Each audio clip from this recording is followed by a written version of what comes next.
Adobong murang bituka at atay ng baboy. Diskartehan natin yan mga bossing. Yaman na rin lamang at gumanda na ang panahon, pas muna tayo sa mga ulam na may sabaw. Para na rin maiba, dito naman tayo sa ulam na may sarsa. Yung tipong isasabaw mo sa mainit na kanin ng sarsa tapos magkakamay ka pa, sabay taas ng isang paa, sabay subo malala. Ay na, quality nga biyag.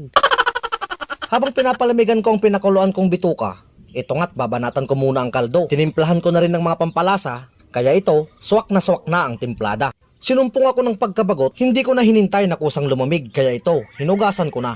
Hihiwain ko na rin sa katamtamang laki para dire-diretso na. Pagkatapos, isusunod ko naman ang atay. Parehong laki at sukat lamang din, gaya ng sa bituka. Sa madaling sabi, bite size lamang kumbaga. Kasunod na niyan ang sangkutsahan, inuna ko na ang isang ulong pinitpit na bawang. Sabay bagsak ng sibuyas, gigisahin lamang ang mga yan hanggang sa umamoy at lumabas ang aroma. Maglalagay din ako ng dahon ng laurel. Kaunting gisa-gisa pa, pagkatapos niyan ay ibabagsak ko na ang pinakuluan kong bituka. Sasangkutsahin ng maganda-ganda, patutuyuin ang katas, at hahayaang lumabas ang sarili nitong mantika.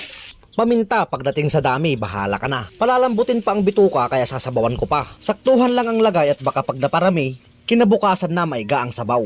Isasabay ko na rin lahat ng mga pampalasa upang kumapit na. Minsanan na lang ang pag-adjust ng lasa kapag luto na. Pagkatapos ng 30 minuto, malambot na ang isaw. Hudyat na yan para pwede nang ilagay ang atay. Laging hinuhuli ang atay dahil kapag nasobrahan yan sa luto ay tumitigas. Para sa akin ay tamang-tama na ang naiwang sarsa. Pero syempre kapag kayo ang nagluto, nasa inyo pa rin kung patutuyuin nyo pa. Sa sarap nito mga bossing, palaban sa bagong lutong kanin at di rin pahuhuli sa bahaw. Salamat sa panonood. God bless.